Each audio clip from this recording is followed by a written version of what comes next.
What's going on, Port fans? Welcome back to another video on the channel. Today we're going to be talking about the things I learned from Port Adelaide versus St Kilda at the Community Series game down at Moorabbin. It was a beautiful day and a beautiful day to watch Port Adelaide play some scintillating beautiful football, and that first quarter was unbelievable. Got the job done by 44 points, and yeah, it was a very good game. A lot came out of it, a lot more positive this time rather than the match simulation, and a lot more to look forward to.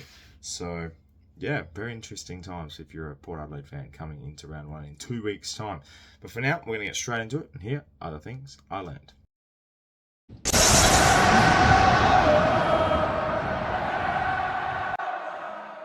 Let me know in the comments below the things you learned and the things that you saw in the game today, and the ones that stood out. If there's anything I miss out on as well, just let me know. But yeah, these are sort of the key things I learnt from the game. And number one is the Joes are round one locks. I've already, I think if you didn't know today, before today, you've learnt it now. Like, Joe Richards, Joe Berry are playing round one. Joe Berry's second half, where he was just running up and down the wing, just looking just unbelievable. His pace was scintillating. Him in traffic dancing around. Joe Richards' pressure in the first half was unbelievable. Had 10 touches in the first quarter, and he just looked the part. And I think he's going to be thriving on the opportunity that he's got here at Port Adelaide. And Joe Berry was someone that just absolutely shined when he had his moments, and every time he got the footy, he just looked elite. So very pleased with their performances in this game, but this, no doubt in my mind now, completely locks them in for round one. And I love the fact that the small forwards that we have, Sam Palpepper, Willie Rioli, Darcy Byrne-Jones, Joe Richards and Joe Berry, the five, just the brigade that we have that are just like little mosquito fleet, the different attributes they bring to this team is unbelievable. And it's great because then you can have Lukosius, Georgiadis, Ollie Lord, Jason Horne-Francis will rest down there, and they just look a different part, and it looks such a dynamic forward line, and I'm just very excited for it. So keen for round one to see the Joes locked in regardless, and they're just definitely shining stars. The next thing I learnt, I thought the game plan was very, very exciting, and the way we were moving the footy was very, very exciting. But there is going to be times this year that is going to be frustrating. And I tell you what, the one extra handball that we were having in chains, the decision makings, the shitty kicks, the short 15-meter kicks. And I love that pinpoint direct change direction, and it's very, very directional when it comes to how we play. But yeah, I think with the way we were moving it, better teams are going to catch us out. Better teams are going to apply more pressure. If it works, it's because the opposition are not applying enough pressure through the corridor for us. We dominated the corridor, in and out of the corridor we were to get inside 50, and it just made a massive difference. So I think, yeah, it's going to be very exciting to watch, and when it comes off like it did today against the Saints, it looks great. But there was also times today it was very, very frustrating. So it's going to be intriguing to see how we manage that. It's also execution, like one or two extra handballs and we're just missing them. And we're overlapping the zone, which will help, or more often than not. But I think, yeah, it was exciting but frustrating. Just got to clean that up. That's as simple as that. You just clean that up. That's not going to be we have to change the game plan for it. It's just execution and making sure the skills are right. So this time of the year, yeah, I think you can excuse that. Probably the biggest thing that comes out of today's game is Jeremy Finlayson, and I've written it down. Jeremy Finlayson was the answer all along. The man was great. Like, he 25 odd possessions. I think we've got I think it was 27, 28 in the end. He looked great. He was taking kick-ins. He was moving well.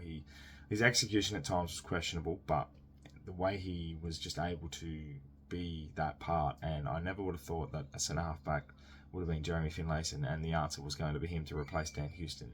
I think with the other things and the other factors that come into it, Josh Sin had a very good first half before being taken off. Kane Farrell looked good. Logan Evans was intercept marking. I think there was no Ryan Burton today, which definitely doesn't bode well for him. Aaliyah was great. Bergman was great. And our midfielders were helping out as well. The two-way running from our midfielders. Connor Rosie was down back helping out. Jason Horne-Francis was down there. Ollie Wines was moving so freely. So, yeah, it was very, very intriguing to see how well Jeremy's game adapted throughout, and that first quarter just set the tone for him, and the whole day he was added intercept marking across the day. His placement of himself and positioning is so crucial, and he was reading it so well. And I think a lot of people forget he was a backman at GWS when he first started, so he definitely knows what he's doing, and I'm very pleased to see that the experiment so far had positives against the Crows in the match simulation, has even more positives and a breakout sort of game in that position in the community series. Now it's for the real stuff. Come up against the Pies at the G8 in front of 80,000 people. This is when you'll be tested, Jeremy, but for now, I'm very, very positive to see how he's going. Another thing I noticed, and I don't know if we're going to do it for round one, but the 2 ruck trial is something that we've tried often. I think we want it to work, and I loved Ivan Soldo's game. I thought his pressure and his positioning and his ruck work was great. I thought the way he was able to help out down back defensively, he was able to really move well. He looked great, looked fit, and probably almost had a better game than Jordan Sweet. Sweety's game was really good in patches. His ruck work is still adapting, and he's definitely a body on sort of operator, so definitely doing well. And I think potentially it's not something I've considered for our best 23 for a 2 ruck rotation, especially if you're going to play Ollie Lord, but I think in an extended bench kind of way it works really well, and it did today, I thought. So yeah, coming up against those bigger names in the rucks and the bigger clubs, maybe that's a route you take every so often. And the last thing that I learnt from the game itself, there was plenty of things that came across my mind, and I loved a lot of today. Lukosius's game as well was really good, and I loved the way we were able to give different people in different minutes inside, which was great. And to replace Butters, I sort of answered my own question when I sort of thought what are the things I'm going to look for this game, and there was plenty of adaptation in that midfield, and considering